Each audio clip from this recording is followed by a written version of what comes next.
Good afternoon, good evening, good morning, wherever you are in the world. My name's Andy Walker. I'm the editor of Infrastructure Intelligence, and welcome to the latest in our In the Spotlight series of interviews that we're organising as part of our Infrastructure Intelligence Live series of events. And I'm very much looking forward to our guest this morning, and that person is the relatively new Chief Executive of British Expertise International, Derrick Sanyahumbi. British Expertise International, for those that aren't aware, is the UK's leading membership organisation for UK-based companies that export infrastructure services. So they typically would include many of the leading consultants, engineers, a number of other construction organisations that are active in our sector, and they do, a quite excellent job, really, in representing the interests of those firms that are working overseas or looking to work overseas, and have extensive contacts with governments, the multilateral development banks, and other influential organisations. Derrick took over as CEO of British Expertise International at the turn of the year, and he'd been with British Expertise for just over 3 years and was previously British Expertise International's Chief Operating Officer. So before we start getting into some of the not more interesting questions, because I'm sure the answer to this first question, Derrick, is going to be very interesting. But if you can just give us a little bit of background about yourself and how you came to be working at British Expertise International. Thanks very much, Andy, and pleased to be here with you and joining you for this session. But I guess in terms of my career and my background, I'm a private sector marketing and sales profession is my background, and I started off back in working for British American Tobacco, but then over 10 years, and then my career evolved and moved on to international development, where I worked in private sector development related work, and have worked in a wide range of countries across Asia and Africa. And prior to joining British Expertise, I was with an organization, a management consultancy company called Palladium, who also do a lot of development work, strategy related work, and also have got a infrastructure component to their business. And initially, when I joined British Expertise International, I was the lead on international development. And then over time, I took over the role of COO with oversight of our day-to-day activities, including working with some of our members, both in our various sectors, including the infrastructure side of our business. Obviously, at the present moment in time, it's a somewhat interesting / surreal time, given the pandemic. And I'm minded of a comment that was made by Jamie Gordon from our Infrastructure Intelligence Live sponsors, BECG, when he was on one of our webinars the other week, where he said it just changed everything, the way that they do business. How was it, for you, sort of taking over such a leading role in the middle of an unprecedented sort of period, I suppose, in British history and in business history, really? How have you found that? I think it's been certainly an interesting time, and very similar, I would suspect, to a lot of UK businesses, where it's been a question of juggling both home and life or work balance, homeschooling, living in this COVID-induced virtual world where we've had to adapt. And for me, I suppose there are really sort of three overriding observations that I focus on that capture this time. And those are resilience, collaboration, and change. I mean, it's been amazing to see how resilient businesses have been. Our members have been in adapting to the new way of working, where in most cases, their business is very much about face-to-face engagements. They've been able to do a lot of work remotely. There's been a lot of innovations and technological advancements that have led to being able to do a lot of that work remotely. So that's really been amazing to see the resilience that our members and British companies, generally speaking, have. But that's also meant that in terms of getting the business, creating a lot of opportunities for collaboration.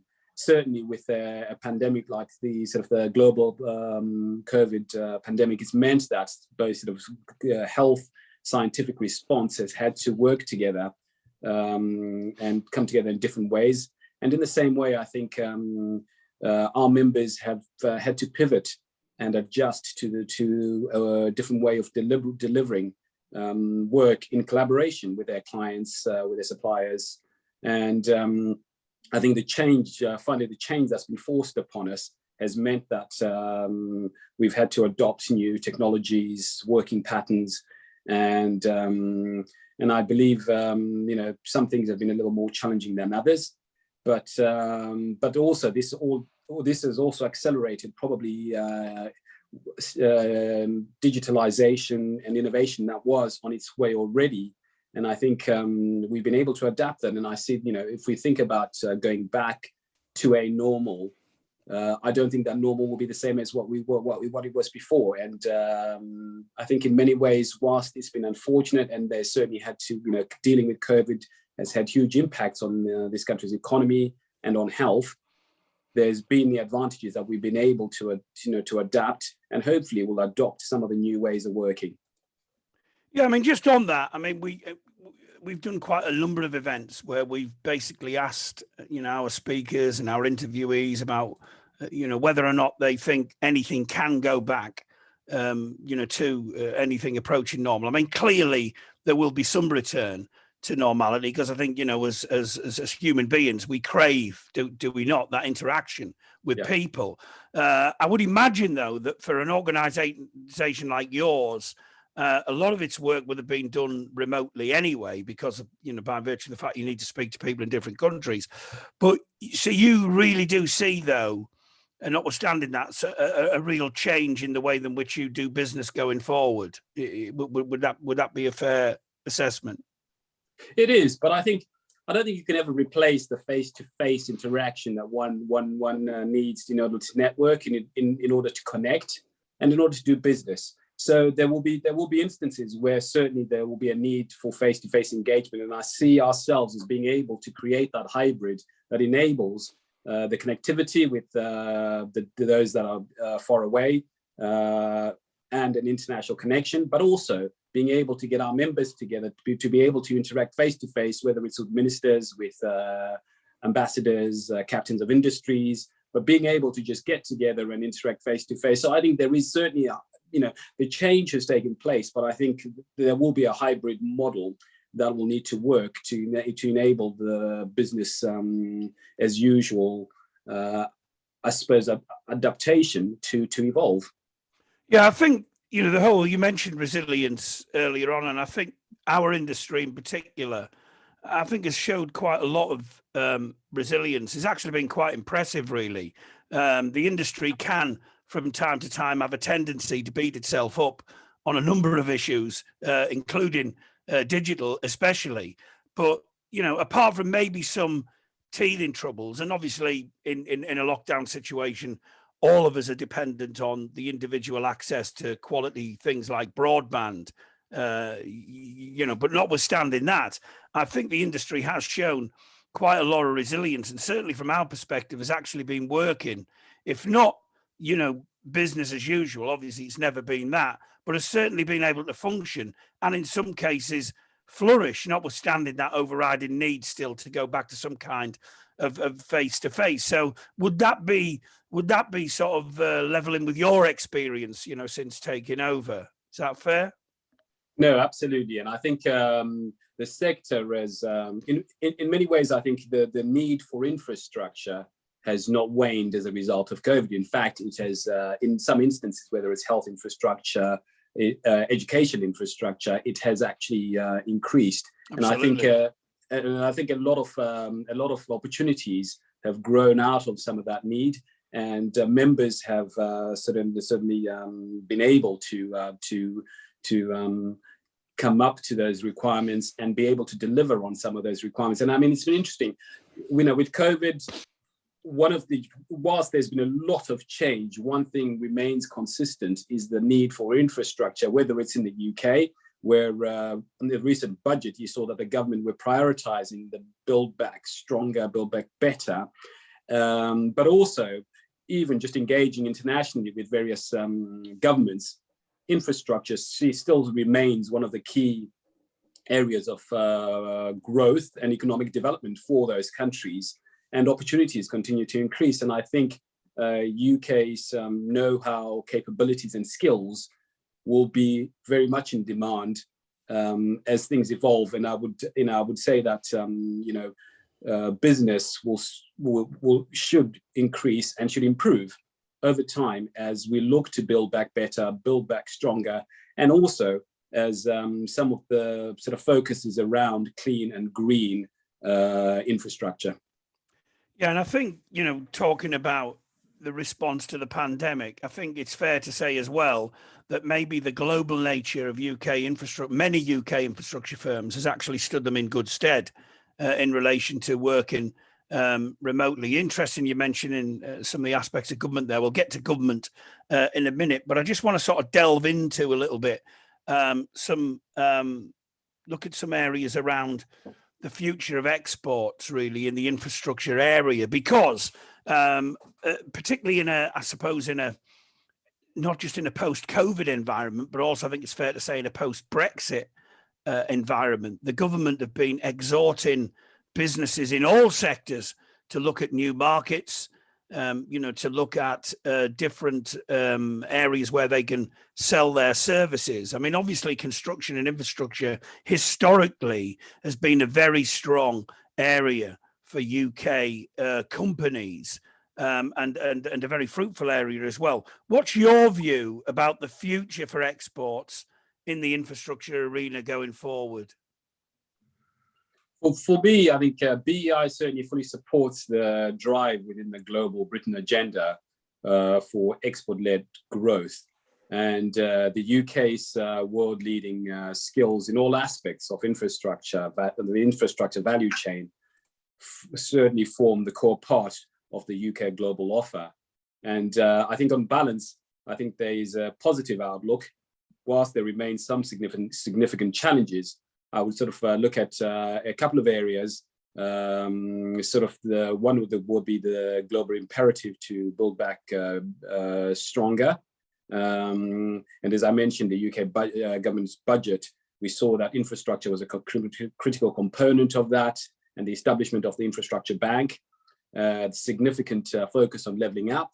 And whilst that budget did not put a lot of emphasis on the international trade, we know that there continues to be a focus on the need to invest in infrastructure, and this is replicated in multiple countries. So there's certainly a market for the capabilities that UK PLC brings in that sector. Secondly, the UK has a sort of a proven track record and reputation for quality, and is seen as a global leader in science, technology, innovations. And these enabling capabilities and services will enable UK companies to be able to win some of the business opportunities there using that proven capability that we have.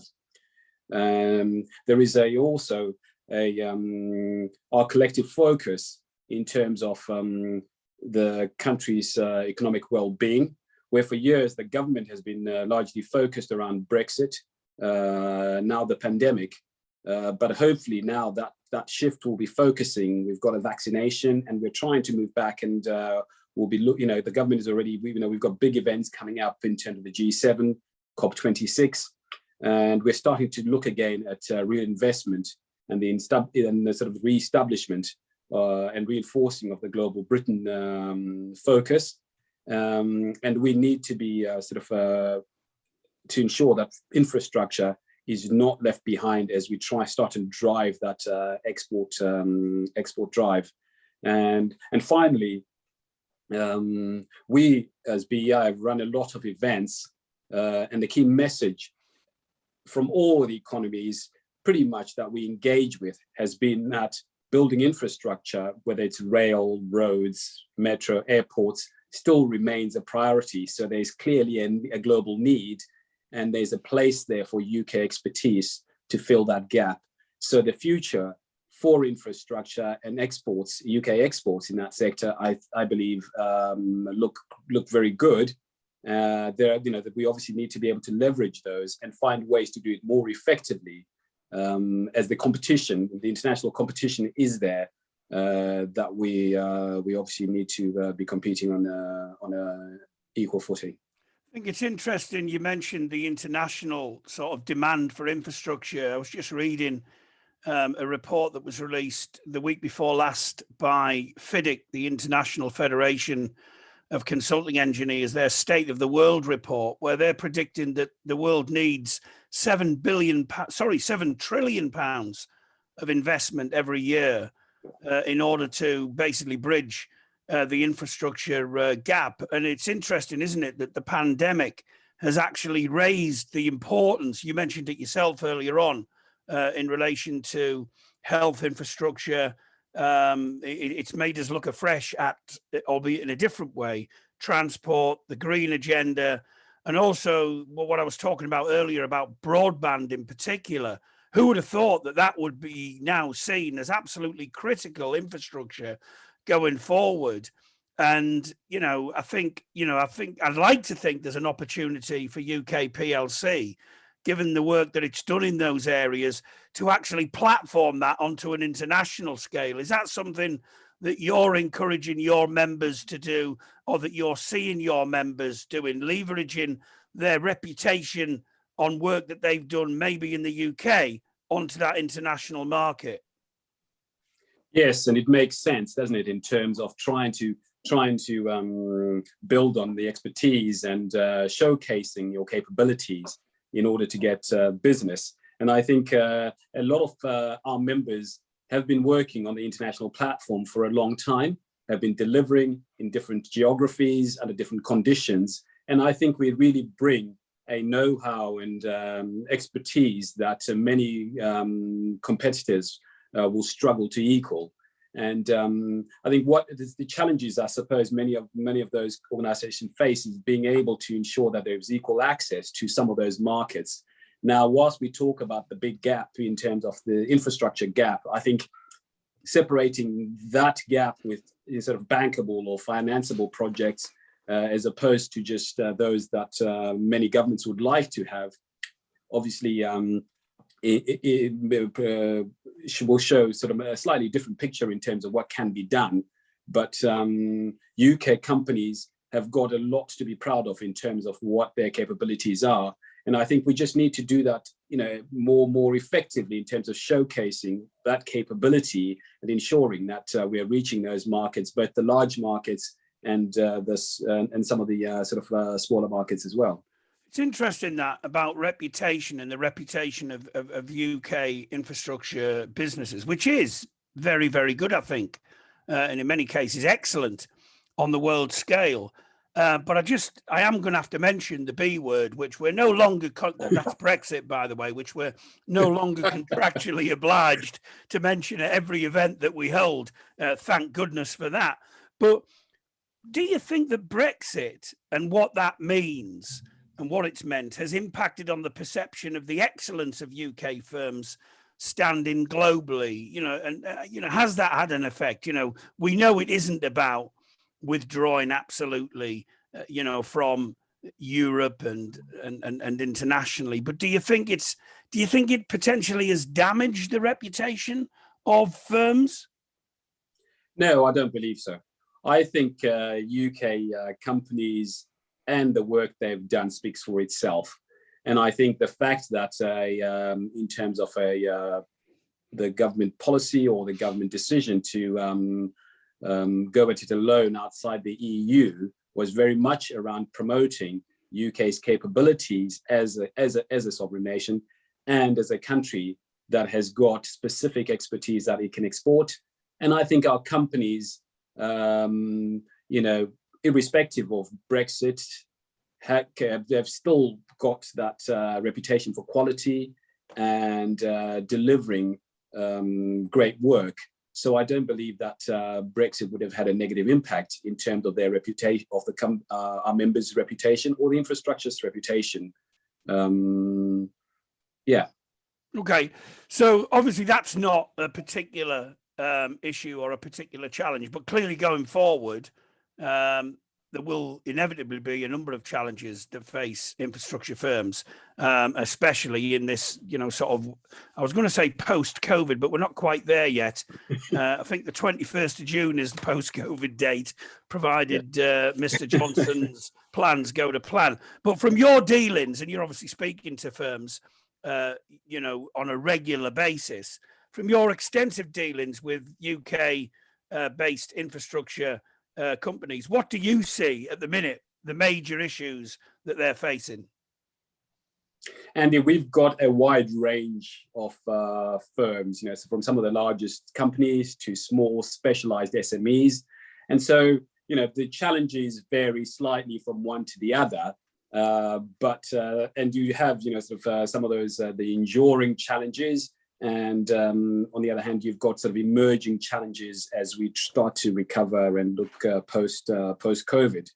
With some of the enduring challenges, I would point to sort of the complexities of sort of navigating the complex world of UK and international governments and their agencies to be able to bring together consortia that respond to opportunities, to secure funding, and compete successfully in some of these opportunities. And there is a role there, a big role that government can play in ensuring that UK PLC is able to compete to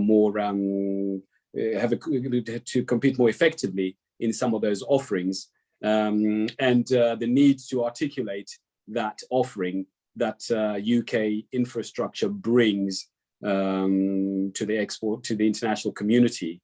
In terms of some of the emerging challenges, as you look beyond COVID, I think obviously the need for sort of to go digital, technology, cybersecurity, these are sort of gaining more and more importance over time, and we're seeing that members have had to continually adapt to a modern modern ways of delivering infrastructure, and UK companies are some of those that are really in front of that drive towards new technologies and innovations. There are also, I suppose, some of the emerging challenges as the world evolves around diversity and inclusion in the sector, around safeguarding and the way we deliver work abroad. But I think the biggest challenge that I would say and perhaps that we face, and possibly also inversely can be an opportunity, is climate change and the race to net zero, as our members start to adapt to ensure we're working on resilient infrastructure and carbon neutral infrastructure, and that I think is bringing in new ways of doing business, new ways of delivering infrastructure that ensures that we are conscious of the impact that infrastructure in its various forms has on climate change, and the need to have a carbon neutral world. Yeah, it's interesting you talk about climate change, because I mean, obviously we're in a year, touch wood and all being well, when the UK will be hosting the International Climate Change Conference, COP26 in Glasgow. When is it? In November. And all being well, that will actually go ahead. I mean, clearly, if it's anything, as you've just intimated, the battle against climate change is an international one. It can't be achieved. Net zero can't be achieved without the world working in in concert really. And I suppose, in this year alone, or certainly the turn of the year, America's return to the fold in relation to the Paris Agreement has obviously been a very big positive. But, could you reflect a little bit more on that whole carbon net zero climate challenge from your perspective, and I suppose from the international perspective and UK PLC's role within it? Thanks, Andy. Climate change is already happening, and I mean its impacts are unavoidable. And we've already seen a 0.8 degree rise in sort of average global temperatures, and we're on the path for 3 degrees or higher by 2100. So some of the impacts are unavoidable, and what needs to obviously happen is to make some concerted action to reduce greenhouse gases. If we're to stay under the 2 degree rise, and there is a lot of work obviously that needs to be done to be able to achieve that. And I suppose the first thing to say is that it's a global imperative and not just something that the UK alone can do. And it has been affecting every country. It affects every country, and we just have to act more quickly, realize the urgency, and work coherently and sort of together as a global force. So really on this end, sorry, Derek, really on this end, there should be a massive opportunity then, shouldn't there, for UK firms in this particular area? It shouldn't be a question of, if you like, not addressing climate change, or not, to coin a phrase, going green. It should basically be, getting in there, showing the expertise, and actually using it to, obviously not just to to make more, work and profits and everything else. Obviously, ultimately, you're making the world a better place. But it's a massive opportunity for UK firms, isn't it? It is. It is an opportunity indeed, and I think as control risks put in their assessment of the major global risks for 2021, they say go green or go bust, and that's really what we're talking about. And there's certainly a major opportunity and a need for the UK to be the global leader of that green industrial revolution. And COP26 is an opportunity for us to showcase that the UK is well positioned and ready to lead. And part of the clean green growth agenda is to be less wasteful, reuse consumables, improves business efficiency, profitability. And I think, in the infrastructure sector, this work has already been going with the innovations, but, in the way, whether it's in the materials, in the way infrastructure is delivered, the design world, there has been a lot of work already going. And I think the UK is very well placed in this sector to lead that the drive for resilient, sustainable infrastructure that will withstand the climate change challenges. And this week we've just kicked off our own climate change working group made up of key members who will be seeking to ensure and support the industry in making its own collective voice heard, and trying to bring some of those key issues and focusing on some of the key activities that they're doing, and shining the UK as leading examples in the areas that they've been able to work on, showing sort of their tangible contributions to this global agenda in terms of renewable and sustainable solutions. In terms of the export sector, clearly, in many cases, you're dealing with international governments and international procurement and all that sort of stuff. So clearly, and you mentioned it earlier, that there is obviously going to be a key role in all of this for the UK government. And it's a key role that, can't be ignored. And obviously, in many ways, is certainly we go back historically, it was the raison d'etre for your organisation's very existence. I mean, how do you assess the role for the UK government in all of this? And what could it be doing that it isn't doing? How could it be improving matters to basically help UK firms in the international marketplace as far as infrastructure is concerned?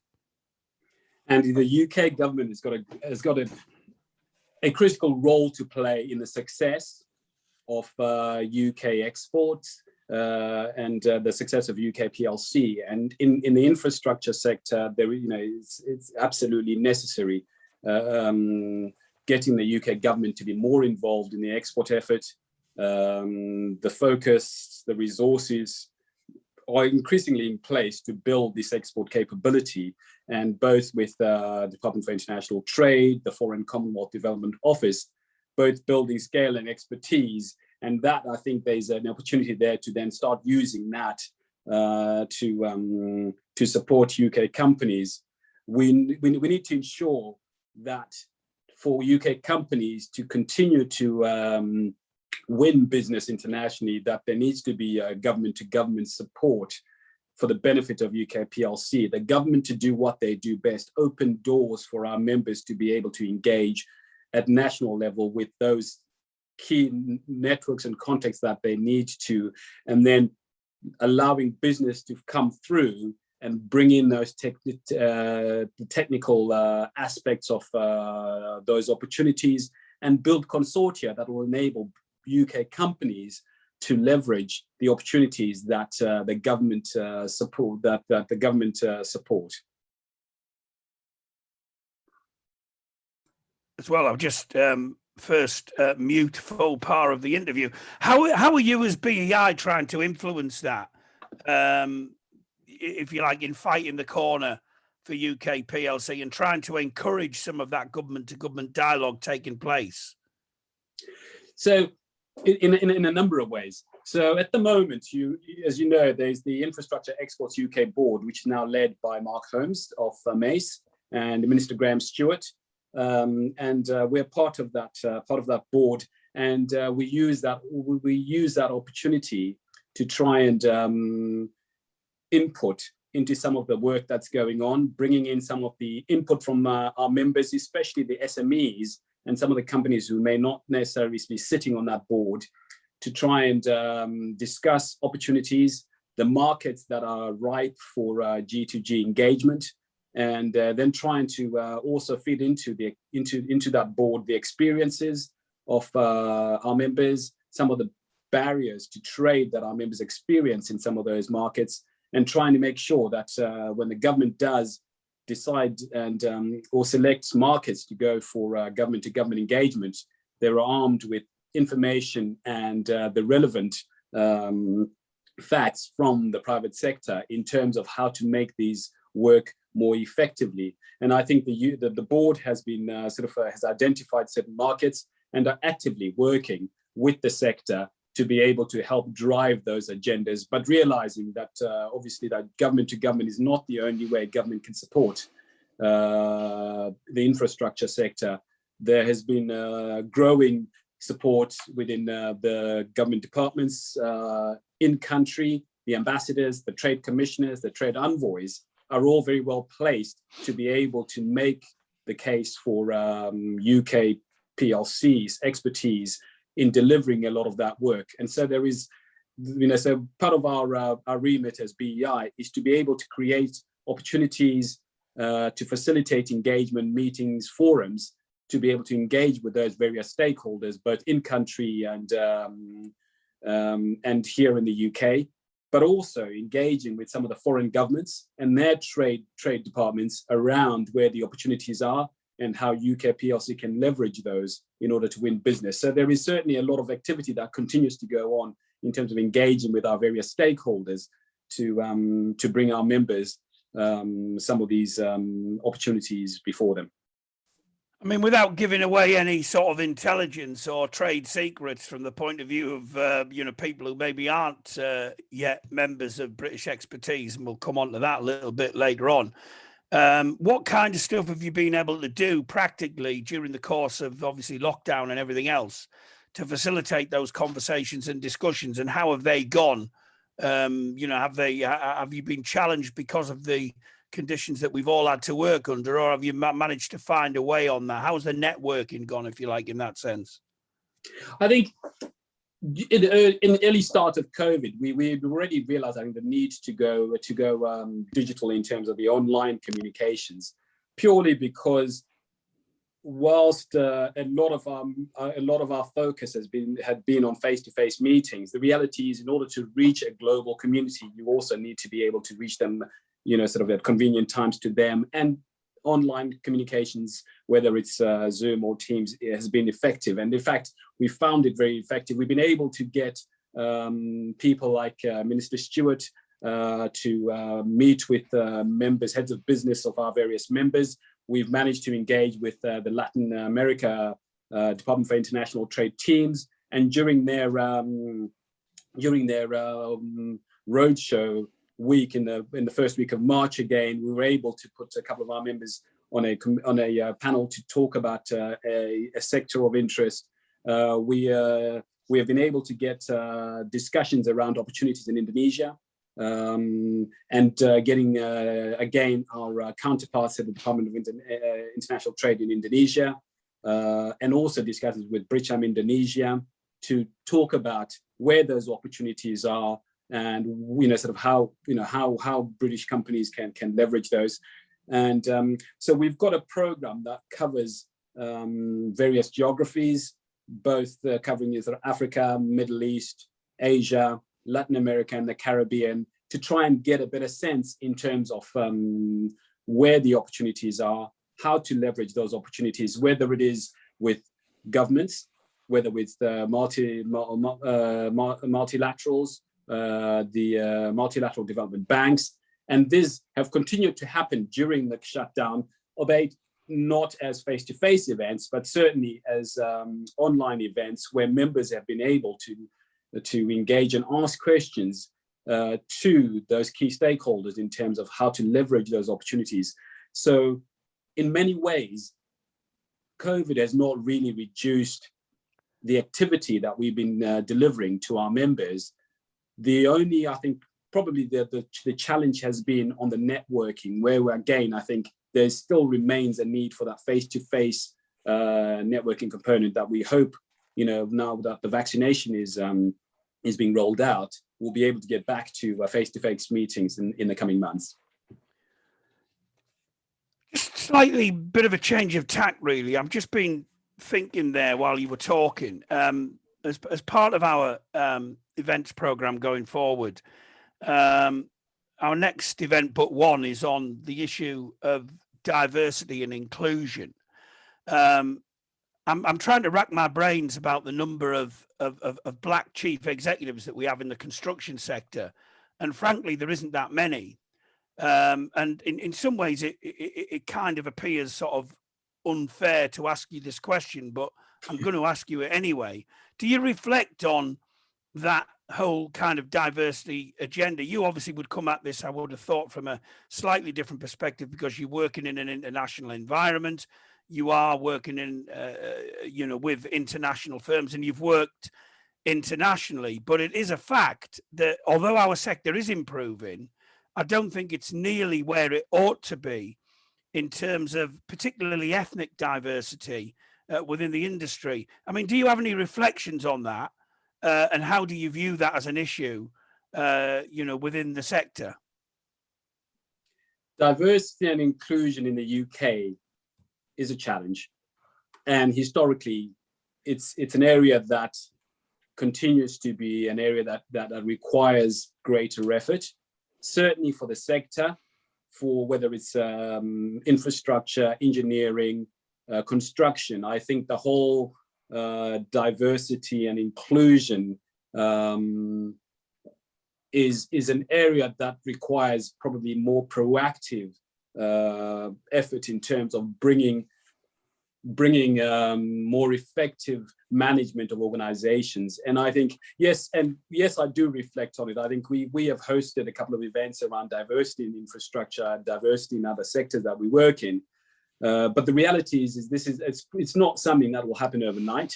It's something certainly that we would love to see more and more of, because there are some amazing people out there that have got the capability, that just require the opportunity to get there. And I think, based on some of the discussions we've had with our members, the effort is certainly being ramped up in terms of trying to improve diversity and inclusion in their organizations. And diversity in its broadest sense And so I think I would like to say that, if you speak to me, hopefully in 5-10 years time, it'll be a totally different story, and we'll start seeing those people. And I do believe that, if you go down a couple of levels and you start looking at director level senior management, there is certainly that concerted effort to bring in diversity and inclusion, because most of our businesses are working internationally, and they're working in very broad and diverse markets. So the need for diversity is not just a nice to have, it's a need to have in order to be effective in working and delivering work in the international market. And there is a lot of work to be done, but I believe that we are getting there, and we just need to continue talking about it, because I think this is not something that will happen of its own accord. It's something that we need to always bring to the fore and be open to discuss, that there is a need to promote diversity and inclusion for the sector. I mean, we definitely need to talk about it. I also think we need to talk about why we haven't made the strides that we should have made, and certainly we'll be talking about it on the 30th of April. Gratuitous plug for a future webinar, but I think it's a really important issue for the industry, particularly with what's going on globally as well. And I think it's one that we just have to address, and basically in some cases revolutionize the approach for the sector. Turning to the key role, I suppose, of British expertise, and that is in representing its members to government and on a global stage. I mean, what do you see that key role being in the months ahead? And what message would you have, on the one hand, to your members in terms of what you're doing on their behalf, but also to to those firms who are maybe thinking about dipping their toe in the water in terms of working internationally, and they want to do that alongside an organization that's actually going to go into bat for their interests? So your thoughts on that, what you're doing for members, and then maybe for those that might, well, that ought to be members, shall we say? Yeah. BEI has been going for more than 50 years. So we've been providing a service to our members for a long time.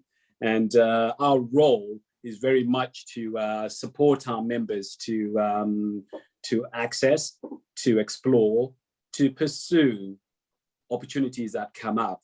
And we continue to do that using our extensive networks, global networks, both sort of in the various markets that we're in. But we also work alongside the government, our own government, in terms of driving that export agenda, and trying to get our members to see where the opportunities are, to be able to see where, if those opportunities are of interest to them, and being able to leverage them. And we continue to ensure that that is done in a joined up way. And I think we are very keen to continue to build our relationships and reinforce those relationships with our own government, in terms of making sure that some of the challenges that we face in the international markets, they're on hand to support our members to see those through. Also, sometimes in terms of getting the voice of our members through to decision makers, in order to ensure that support, especially to the smaller members. And one of the key areas for us is to try and support the SMEs to get better insights and better access to those opportunities that come up. And the support that's available currently from government through UKEF certainly supports and is valuable to many organizations. I think for many of the smaller ones who don't have the resources and the capabilities to explore markets themselves, things like that, there is a need for government to be able to build resources, to at least use organizations like BEI to amplify some of the capabilities, that the support that's required by some of the smaller members. And this is an area that we need to continue to push for. And for some of the non-members, I would say, if you're looking for an organization that will support you in terms of trying to get market information in new markets that you want to explore, trying to get you connected to some of the stakeholders, decision makers in markets that you're working in, and if you need an organization that helps you to see where the opportunities are and gets you to a point where you know how to leverage those, then we are the company to be looking for. And we've been doing that for long enough that we've got the experience, we've got the networks, and we've got the connections to be able to support the infrastructure sector. So basically, if there are companies out there who maybe are looking to, you know, as I said before, dip their toe into that marketplace, or they're looking to work particularly in some of these emerging markets that, you know, they might be a little bit worried about, well, you know, what are the nuances, the different ways of doing business there? How would they go about, you know, basically getting in touch and basically, I suppose, engaging with you on that journey? I think there are many platforms that they could use in terms of getting through us. I mean, we've got a website that has got all the details in terms of being able to contact us, and we're also on various social media. So I hope that in terms of accessing and being able to connect with us is a fairly easy process. And obviously, I'm always happy to have people, you know, contact me directly. But initially, you know, just to have that initial chat to see if our offering works for you. You know, we're very open, and we look forward to supporting UK PLC in their export ambitions. Thanks very much, Derrick, for that. And I would urge everybody to take Derrick up on that offer. It's always worth having a dialogue with organisations like British Expertise. I know for a fact that they've got some amazing insight and really excellent contacts. You can see that just by a cursory glance on the BEI website of some of the events and briefings that they hold on a regular basis. We'll make sure that we put the relevant contact details in the report of this event, which will be up on our website later this afternoon, along with the recording of the interview as well. I wish you all the best, Derrick, in your endeavours as the relatively new Chief Executive of British Expertise International. I'm sure the organisation will go from strength to strength. And when we get out of this infernal lockdown, which hopefully there's not much longer to go, then organisations like yours, I mean, really will be able to flourish even more. We'll be able to, you know, go back physically into those markets as well, to do what you do best, which is to actually promote and advertise the expertise of British Expertise in global markets. So thanks very much again for your thoughts, for your insights here on this interview. Thanks again to our strategic partners, BECG, for all of their help and work with us during the course of our events program this year. The next event of which is on a very, very important issue for our sector, and that is social value and construction. And that event will be taking place on the 26th of March. It's a social value and construction conference. All the information is on our website. But just finally, thank Derrick again for his input this morning. And we wish you all the best for the future. And we wish everybody listening and watching a safe weekend.